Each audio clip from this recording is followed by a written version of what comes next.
Om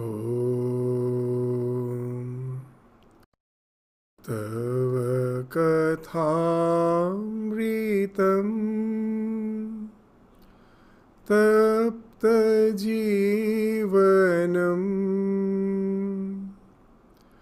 Kavibhiriritam Kalmashapaham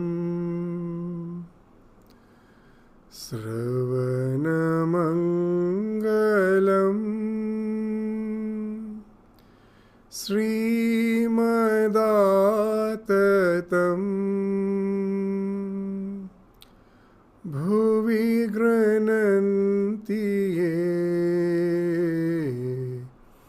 Bhurida Jana.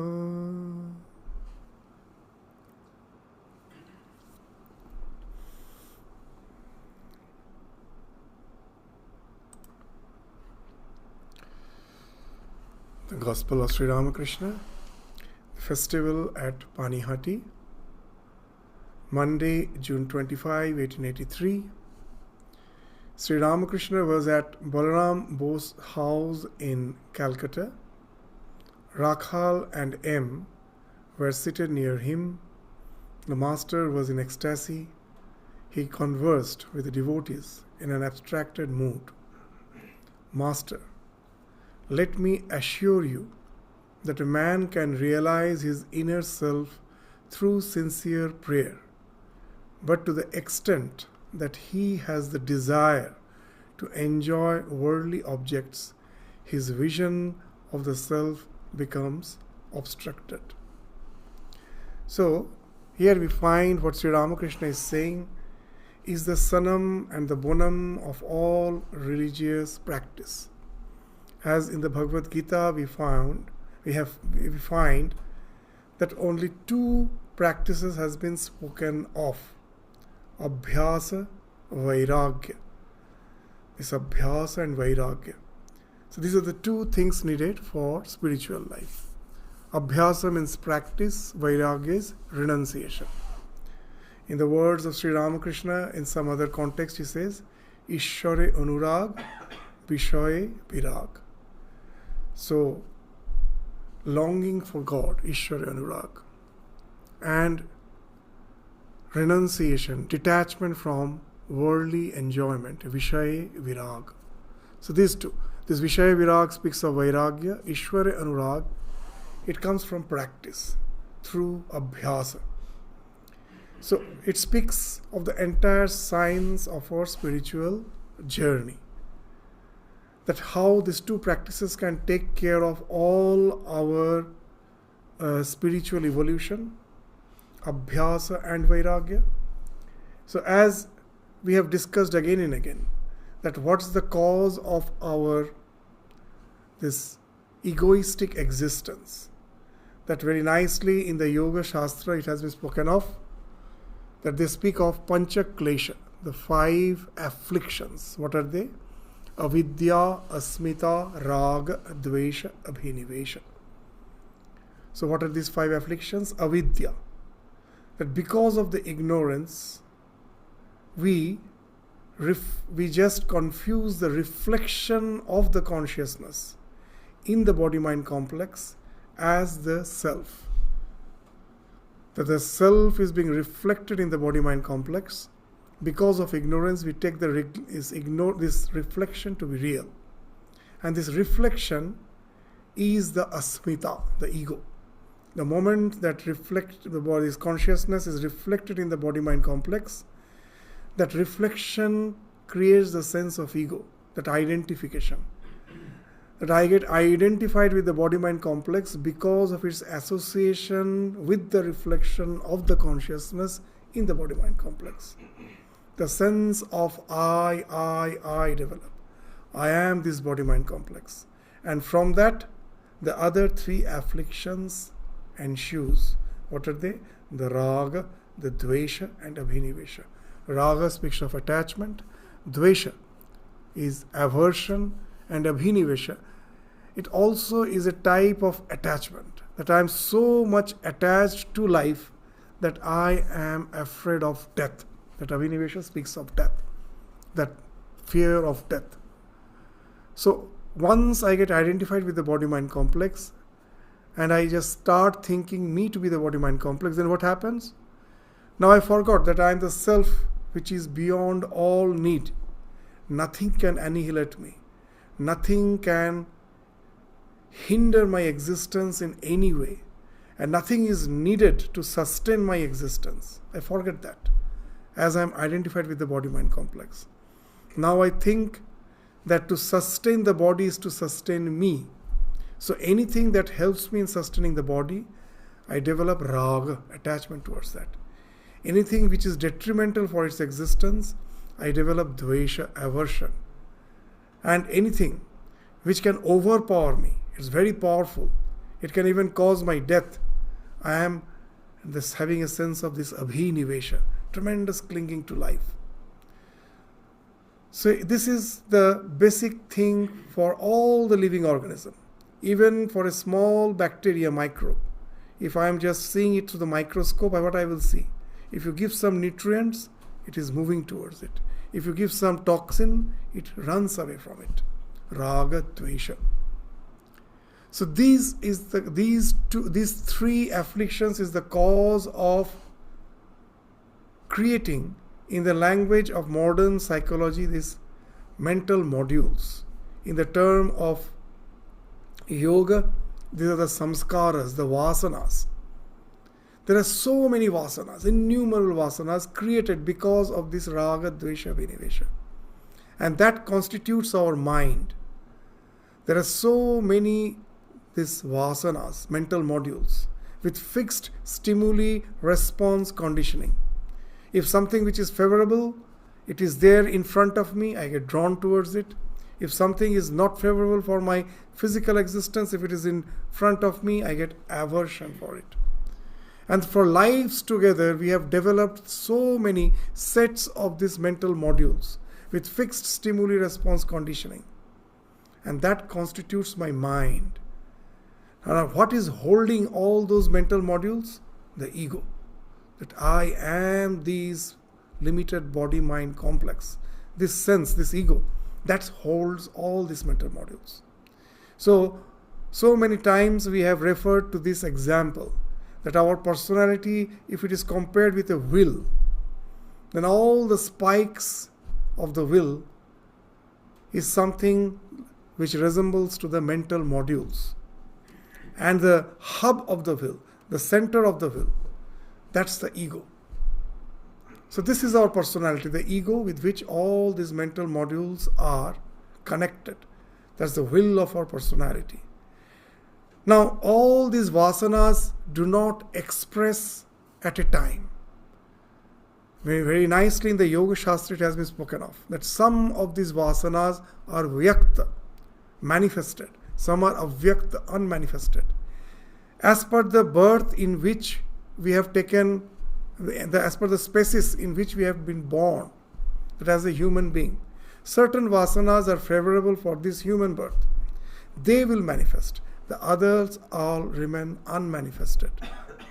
That example which we give again and again, that as we believe in the theory of evolution, that when most probably in some birth we were just like any herbivorous animal. We used to feed on vegetation, on grass. But as a human being, if all those vasanas are there, I am supposed to salivate if when I see grass. But I never salivate.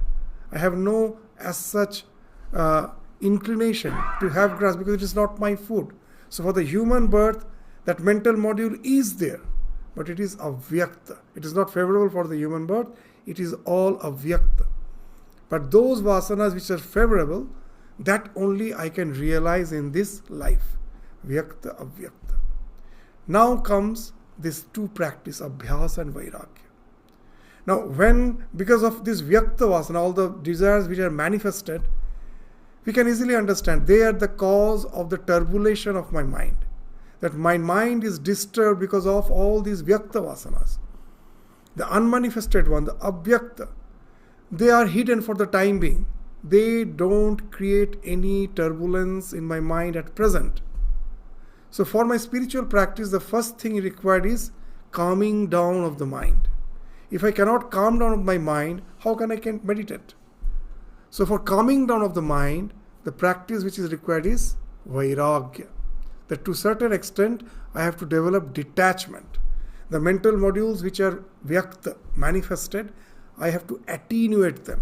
I have to reduce their power by desisting again and again by resorting to the sensate pleasures of life. I desist myself.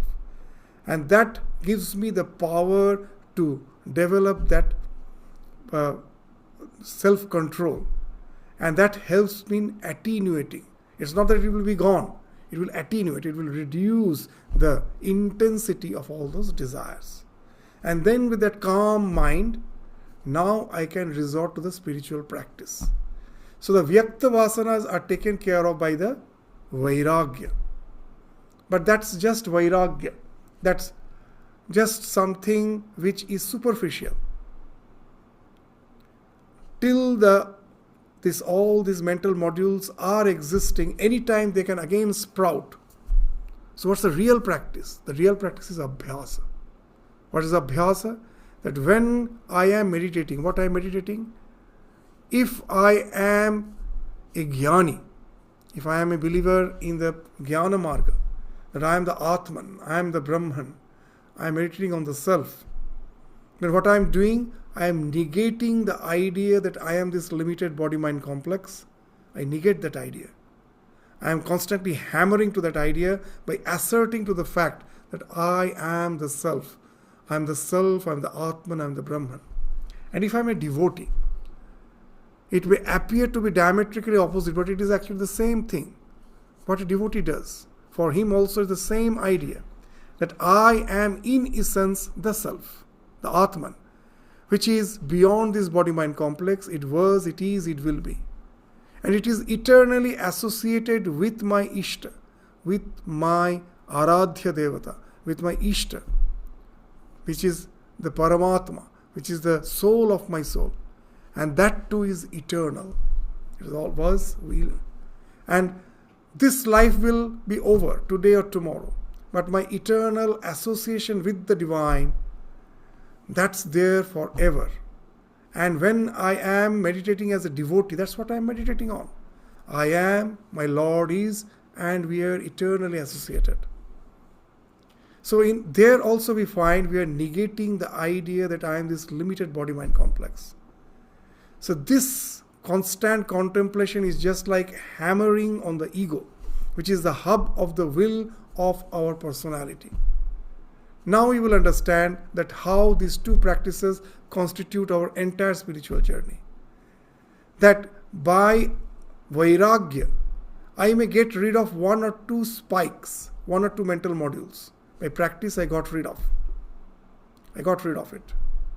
It is no more disturbing me, I got rid of it. But still the entire will is kept intact by the other spikes. There are innumerable spikes. As Sri Ramakrishna in the Gospel, in some other context, he has given a very nice example. In the time of Sri Ramakrishna, in Calcutta, the Howrah Bridge was not yet built. Even the Bali Bridge was not yet built. It came much later. So in those days, to cross the river, there were floating bridges made of innumerable boats. All these boats, they were all tied together, and again these boats will, though they are tied together, they will be floating away. So to keep them in one place with very strong chains, innumerable chains, all those boats which were tied with each other, and again those boats were again anchored to both the shores with innumerable chains. And when Sri Ramakrishna saw one of these bridges, he is the master of example. What he's saying, even if one of those chains gets snapped, if it breaks, still the bridge remains intact because there are so many chains. So our personality is like that. There are innumerable modules. Even one or two get snapped, destroyed, the others keep it intact. So what's the way of going beyond this idea of this limited body-mind complex? To break this texture of limited personality, Now here, by Vairagya, I have attenuated, I have got rid of most probably one or two spikes. And that has helped me to calm down my mind. The Vyakta Vasana is no more disturbing me.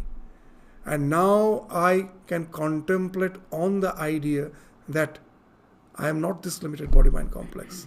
Whether I am a Jnani or a Bhakta, I am meditating on that. And this is hammering the ego again and again.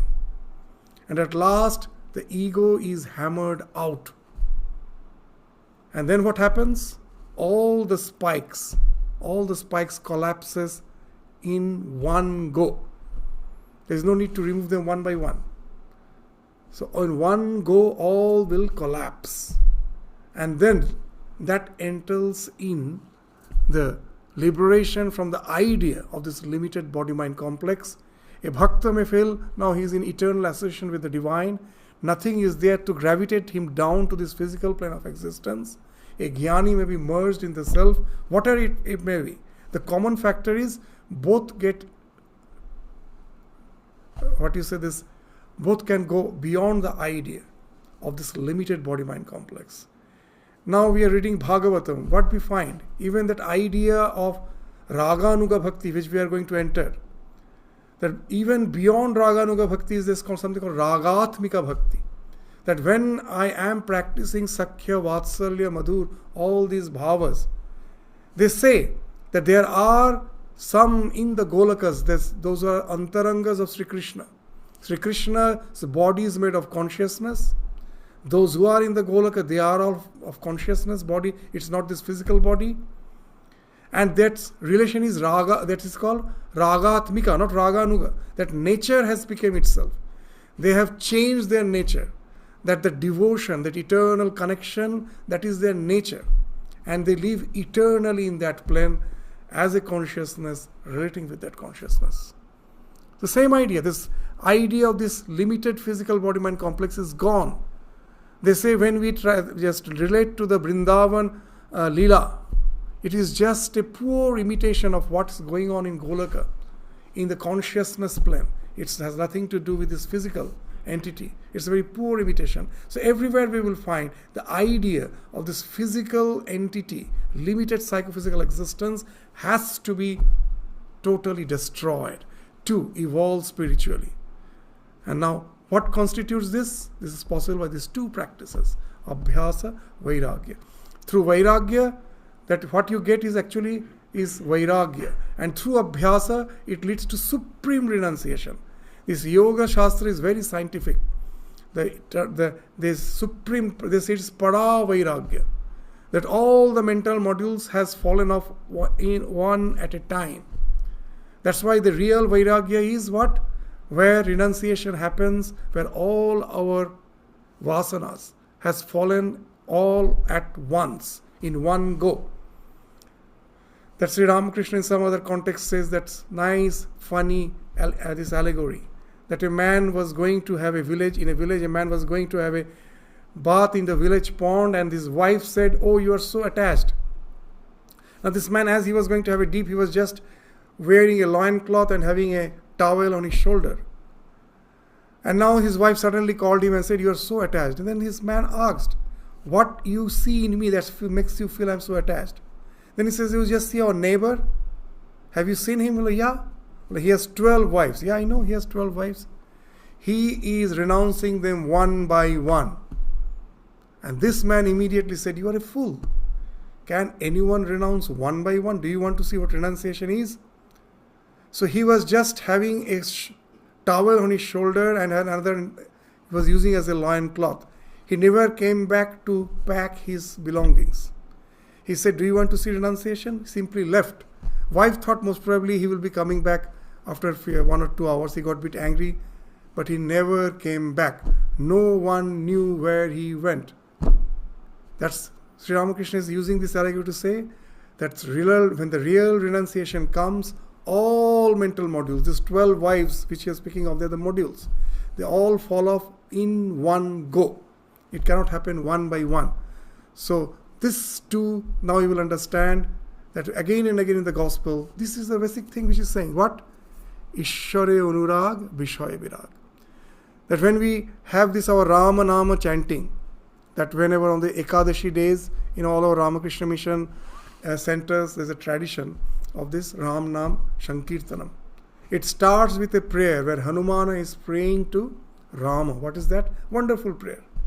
Nanya spriha raghupate hridaye smadiye satyang vadami cha bhavan akhilantaratma. That I am just, I have no other spriha, there is no other attachment. O Raghupati, I am just speaking from the bottom of my heart. What? Two things. Bhakting prayachha raghupangava nirbharang me. That I am totally dependent on me. Give me bhakti. That's the one thing. And the next line, kamadi dosha rahitam kurumana sancha. Give me bhakti and help me to get rid of all the shararipu, kamadi dosha, kama, krodha, mada, lobha, moha, matsarya. So all these shararipu, help me to get rid of this and give me devotion towards you. It's again this same thing. Abhyasa vairagya. Through abhyasa you develop bhakti. Through vairagya you get rid of this kamadi dosha. So this is the only thing he's asking for. That's the prayer. Ishware anurag, Vishaya virag. So that's what Sri Ramakrishna is saying here. Let me assure you that a man can realize his inner self through sincere prayer. So there's abhyasa, go on praying earnestly. But to the extent that he has the desire to enjoy worldly objects, his vision of the self become obstructed. So that's why Swami Vivekananda used to say that with the words of Sri Ramakrishna, you can go on discussing. Means it appears to be simple, but just contemplate on it. They are like mantras. These words are mantra. What is the meaning of mantra? Each and every word is a mantra. Each and every sentence is a mantra. Mantra means mananat trayate iti mantra. Take a sentence, go on cogitating upon it. Go on contemplating upon it. And you will find that so much inner meaning is being revealing from it. It gets revealed. It gets revealed from that. You get so much of wisdom. And at last, it helps you to get liberated from this worldly existence. Mananat trayate. That's why in one context, Swami Vivekananda is saying a very interesting thing. That nowadays, we think that education is accumulation of information. And he's saying, no, the real education is not accumulation of information. In the modern days, we can realize it very, very intently, that it is not accumulation of information. In the olden days, when the internet was not there, we had to memorize. Nowadays, there is no need. Anything you need, just go and search in your internet, either in the Google or in some AI app. It will give you a vivid, this information. So there's so much of information it will give. You could have never ever, memorized. It's full. So just previously we used to think that just memorizing and having a lot of information within me is education. Swamiji, 100 years back, I've already told, this gathering of information is no education. What he's saying, take one idea, live it, dream it, contemplate on it. Let that idea pass through your nerves, through your veins. Let it be assimilated. Let it become your be-all and end-all of existence. And that is education. And then he's giving a very nice example. That the example of a mollusk. A small mollusk, how it converts, how it creates this pearl. That there's a particular type of mollusk, when it gets irritated by a sand particle falls on it and it gets irritated. And what it does, along with the sand particle, it will dive deep into the ocean bed or the river bed, and it will start salivating over it. Goes on salivating over it. And at last, this saliva, that gets stratified, that gets concentrated, and at last it gets converted into pearl. So this sand particle is just like these ideas, this one sentence of Sri Ramakrishna, one word. The real manana is after Sravana, this manana is very important. Go on salivating. And that reveals so much of meaning. And that becomes the motivation, the real motivation for our practice. All the ideas of the spiritual journey becomes clear. What's the crux of the spiritual journey? That becomes clear. In the name of spirituality, we get involved in so many external paraphernalia, which has nothing to do with the real spirituality. Once you understand the real essence of the spirituality, and then from these words it comes out, and then that gives us the motivation for the practice. And that's how these words are so important. So and then M says that, yes sir, you always ask us to plunge into God. Just such a simple sentence. It doesn't make any difference for us, any change in us. But Sri Ramakrishna is avatar. Any other realized soul, we will find, when you say some sentence which has some spiritual, deep spiritual implication, they get extremely delighted. That's what, when he has just said what? Yes sir, you always ask us to plunge into God. Immediately Master has got extremely elated. Master joyously, yes, yes, that's it. He's so happy.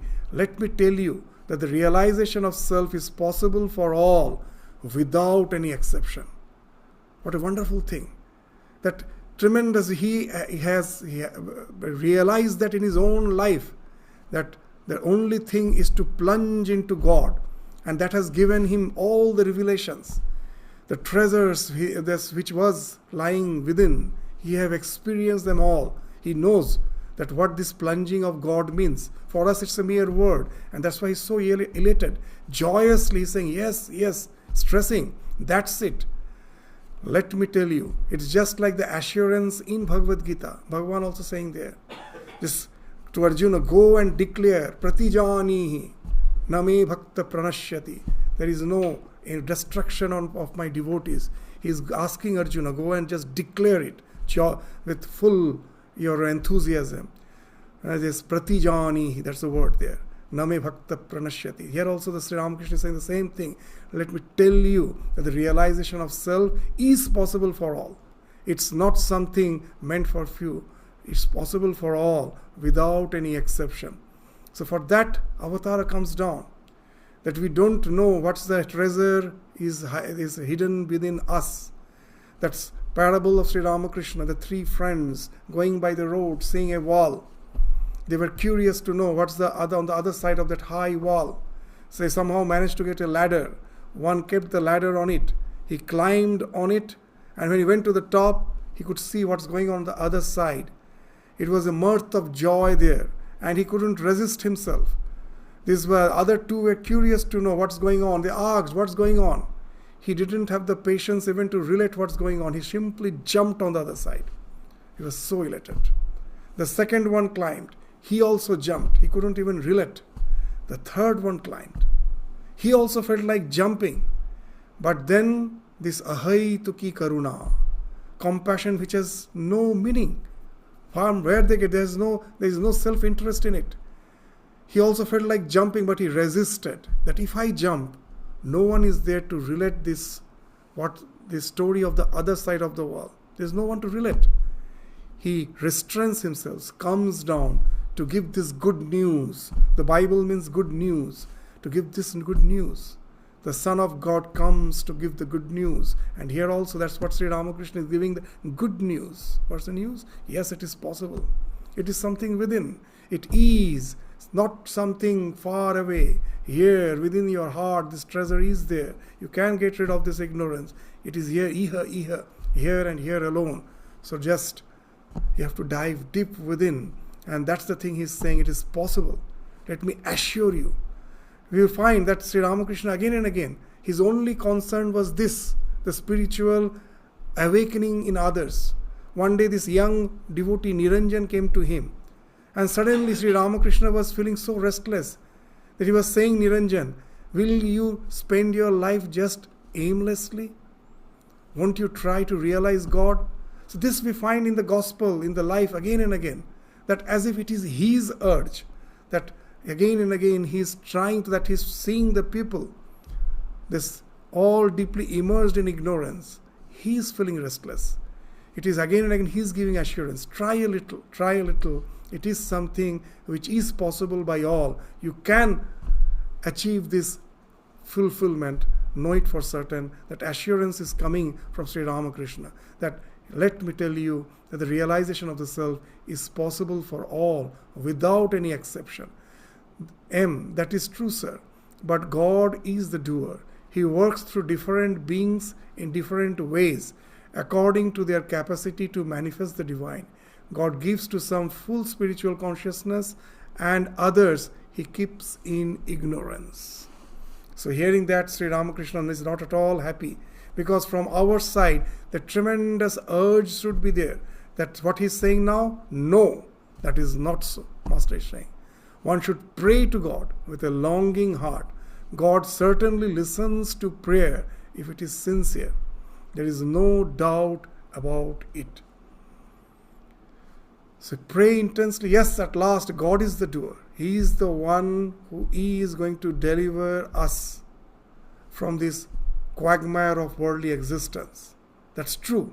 We cannot get liberation by our own effort, but we have to earnestly pray, and He is there to deliver. If you pray, He will, of course, deliver. There is one mantra in Kathopanishad as well as in Mundaka Upanishad. Both the Upanishads have the same mantra. There's the Nayamatma pravachanena labhya na medhaya na vahuna srutena yame vaisha vrinute tena labhya yasyaisha atma vivrinute tanum swam. So what that mantra means? Nayam atma na ayam atma pravachanena labhya. Just by mere discussion, by delivering these lectures, you cannot realize the self. Na medhaya, not by your intellect. Na vahuna struthena. I go on listening, reading. No. It's not achievable by all these things. Then by what you can attain that? Yame vaisha vrinute. To one whom He chooses. Tena labhya. He alone can attain that. For him, the Atman is revealed. Very interesting. When Bhagavad Pada Shankaracharya is writing commentary, in one of the Upanishads, he is interpreting this word, Yame Vaisha Vrinute, very nicely. That to whom He chooses, means the Lord chooses, the one on whom the Lord's grace falls, He alone can attain Him. That's what his interpretation. In the other Upanishad, what is saying? The one who chooses. That if I decide, no more this worldly, no more simply, getting drowned in this worldly quagmire of existence, no more of it, enough of it. I want liberation. So it is I who am choosing. The one who chooses, if I am choosing, then liberation is for me. So in one of the Upanishad, he is interpreting as the Purushakara, in the another he is interpreting as Kripa. Both are correct. So that's what he's saying. The one here is the same thing. The same thing we find here in the Gospel. In some other context, Sri Ramakrishna very nicely he has said that Yame Vaisha Vrinute Tena Labhya, the best translation, the best interpretation I find in the words of Ramakrishna. How nicely he says in some other context in the Gospel, Je chai she pai, Je na chai take baro bhute na chai.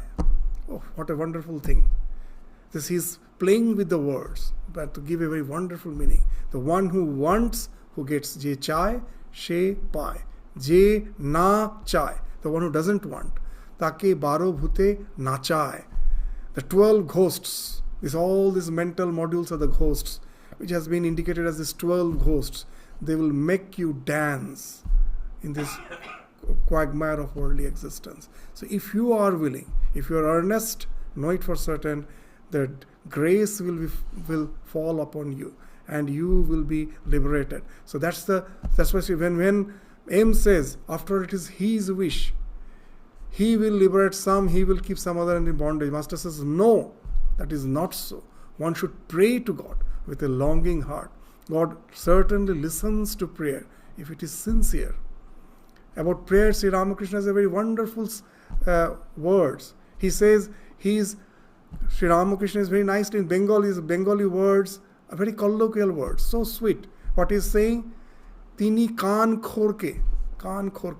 Means his ears are very sensitive. Even we don't use this Bengali nowadays, kaan khorke. If you say any Bengali person nowadays, this is Kaan Khorke, he won't understand. It's a very colloquial Bengali language he's saying. Tini Kaan Khorke. His ears are very sensitive. Tini piprer payer nupurer dhoni porjonto shunte pan. He can hear the ringling of the anklets in the feet of an ant. Just think that it's inaudible something. If we just imagine, try to visualize that some ant with his tiny feet, tiny legs is wearing some anklet and it's ringling. It's inaudible. It's such a small thing. So he's saying his ears are so sensitive. He can hear the ringling of the anklets in the feet of an ant. So pray earnestly. You do not have to shout. In the bottom of your heart, that earnest prayer should come from there. He listens that, and he listens to that prayer, and his grace is waiting for you to fall upon if you pray sincerely. No, that is not so. One should pray to God with a longing heart. God certainly listens to the prayer if it is sincere. There is no doubt about it. A devotee, yes sir. There is this I consciousness in us. Therefore, we must pray. So from another standpoint, that as long, yes, after all, God is the ultimately doer. So this is also a nice way of asserting to the fact that prayer is needed. That yes, He is the doer, but He is the one again who has kept this I consciousness in us. As long as it is there, the Purushakara, of course, is something which is available to me because of that I consciousness. As long as I feel I am the doer, of course I can pray. He has given me, as that here the devotee is saying that he has kept that I consciousness to give us the feeling that I can pray. When I am praying, I am the doer. It's good if I use the ego that way. If I use all my faculties to relate to God, then those faculties are all good. In the simple words of Holy Mother, when someone asked Holy Mother, her words are so simple but so poignant, so direct. Someone came because that after initiation we are asked to do japa. Now it is said that the mental japa is the best. That if you are doing in some rosary, that is the worst. The next better is doing it in your fingers, and the best is to doing in your mind. And there is a couplet, Mala jope shala, that kore jope bhai, mone mone jope to boli hari jai. So there is a nice couplet like that. Mahapurush Maharaj used to say this couplet. So someone must have heard that and went to Holy Mother and said that shall I do japa in my hand or on my mind? Now Holy Mother is very practical. She knows that for a novice to just do japa in the mind is very difficult. Some physical aid is of great help. And she is saying so nicely, then for what God has given you the hands, the fingers, to do japa? Use the fingers. It's just simple. That what all the faculties when you are using for the purpose of relating to the divine, they are all good. Yes, God has given me ego. Yes, I use it to have the feeling it is I who am praying. By my prayer I will get my Ishta. It's good. Though it's not the fact, it's after all God will be giving. But this ego you are using in a good way by asserting that it's not for worldly thing. By praying, He has given me the ego to pray. He has given me the fingers to use it for my japa. How nicely Mother is saying. Why God has given you fingers? He has given you to do the japa, to count the name of the God. So that's the thing, very nicely we find the devotees saying. There is I consciousness in us, therefore we must pray. Master to aim. A man should reach the Nitya, the Absolute, by following the trail of the Leela, the relative. It is like reaching the roof by the stairs. After realizing the Absolute, he should climb down to the relative and live on that plane in the company of devotees, charging his mind with the love of God. This is my final and most mature opinion.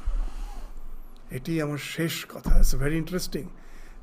Today's discussion you will find is something Sri Ramakrishna is speaking very directly to us. What he's saying? that he is giving very much importance to this bhakti, that a man should reach the nitya. He is not denying that. He should reach the absolute by following the trail of the lila. Lila dhore dhore nitya yavan. The relative. It is like reaching the roof by the stairs. After realizing the absolute, he should climb down to the relative and live on the plain in the company of devotees, charging his mind with the love of God. Bhakti bhakto niye thaka. This is my final and most mature opinion. So this is very important. Sometimes there is so much fight between the bhakti and jnana. I see how a nice synthesis. Only bhakti can at last end up in just mere emotionalism.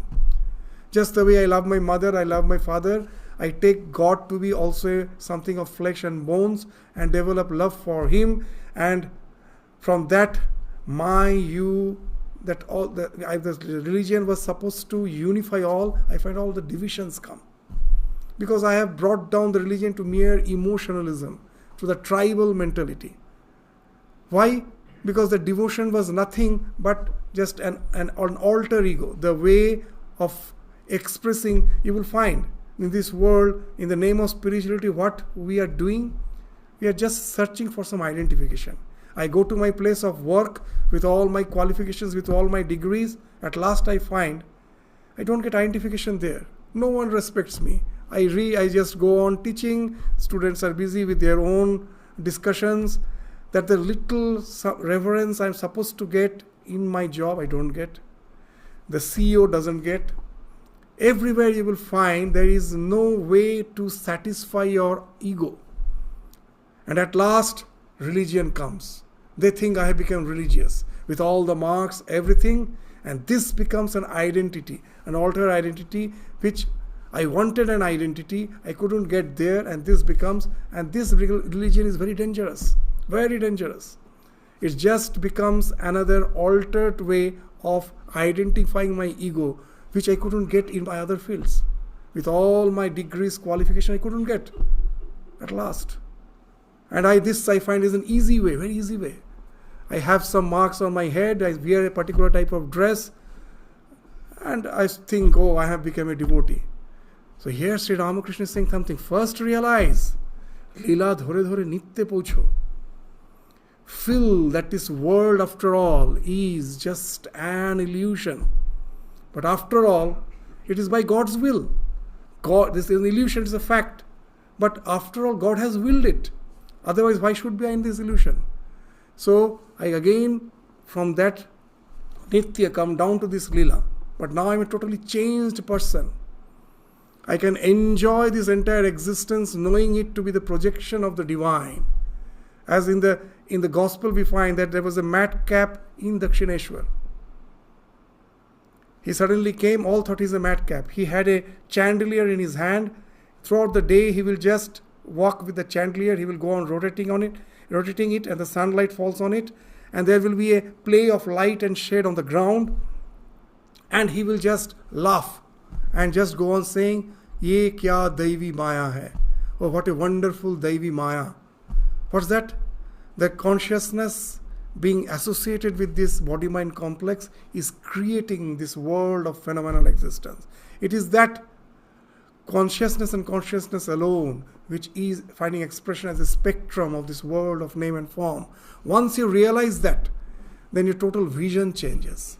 You relate to this world of name and form as if you're relating to the divine. It is just the relating to the divine. Then the question of fear, sorrow, everything falls off. These ideas are so nicely described in our scriptures that in the gospel, in some other context, we find Sri Ramakrishna is narrating an episode of the Ramayana, that after Ravana was killed, all his relatives, his army, everything was destroyed. And now Rama with Lakshmana was entering into the palace of Ravana. And then suddenly Lakshmana saw one old lady seeing from a bit distance, this Rama and Lakshmana, they seeing them. He started running, as if out of fear he was running. Now who was it? It was the mother of Ravana. She was still alive, an old lady. She was running. Now seeing that, Lakshmana was very much surprised. She said, Rama, my brother, just see how people are attached to this worldly existence. She has nothing to now really relate to. All have died, his son, everyone. And still he is so clinging to life. For his own life she is running. Rama had a wonderful smile in his face. And he said, why not you go and ask her why she is running? And when she was asked that why she is running, what she told was a wonderful revelation. She is saying, as I have lived such a long life, I have lived such a long life, that's why it was possible for me to see this wonderful divine play of Rama. If I live more, I can see more. That's why I want to live. It's not because I am afraid of the death because of my attachment to life. I am really, as I can enjoy this wonderful Leela of Ishvara in the form of Rama. So that's the idea. That in just when you come back from that realization, then you can experience everything as his play, wonderful play. Then the question of all the struggle, all unfulfillment falls off. You can relate to that just as a playmate of the Lord. And that's what Sri Ramakrishna is saying. That's my paka. That's why it is the final and the ultimate words. Now the one who wants to remain only in the Nitya, he is relating to half the truth. Because it is God who alone who has again become the world. We say it is because of ignorance, whatever may be the reason. It is he who is projecting as the world. When I say that Nitya alone is true, I am negating the fact that it is he again who projects. Why he projects we don't know. That is ignorance. But it is a fact that he has projected this universe. So when I deny, that's why Sri Ramakrishna used to say that when you are peeling the orange, if you just, after peeling the orange, you just throw away the peel, it will weigh less. It won't be the way of the orange. Ojone kam porbe. So this is something neti, I have to remove it. Then you are removing a part of the reality as such. The one who is having this Nitya, it is his Lila. Jari Nitto Tari Lila. So that's why when you accept both, you are accepting the truth in totality. Yes, that Nitya is not, we are not denying. It's a fact. But when you come down from that, now you realize it is that who is finding expression as this. Swami Turiyananda, he was a ardent Advaitik. Throughout his life he did the vichara, Brahma Satya Jagat Mithya. The Brahman alone is the real, the world is unreal. On these last words, in his deathbed, this is the sign of a man of a realized soul. He has no suffering, no pain. He is no way bogged down by the suffering of his bodily pains. In the last moment, like a spark, then illumination came. He sat down and he started saying a wonderful thing. That's the last word. What? Till now he was saying Brahma Satya Jagat Mithya. Now he started saying Brahma Satya Jagat Satya. Shatto Shatte Pratishtita. This Brahma is also real. This world is also real. This world which is real, its reality is established in this reality. By itself it is not real. Its reality is established in that. It is just a projection of that. Shatte Shatta Pratishtita. What a wonderful. The same thing. That Pakamat, as God is, Sri Ramakrishna is saying that it is his final word. It's Pakamat. How can his disciple leave the body with the idea of only the Nitya? The Master has made it sure that my disciple at last should have that final realization. And that's the Pakamat. This is my final and most mature opinion.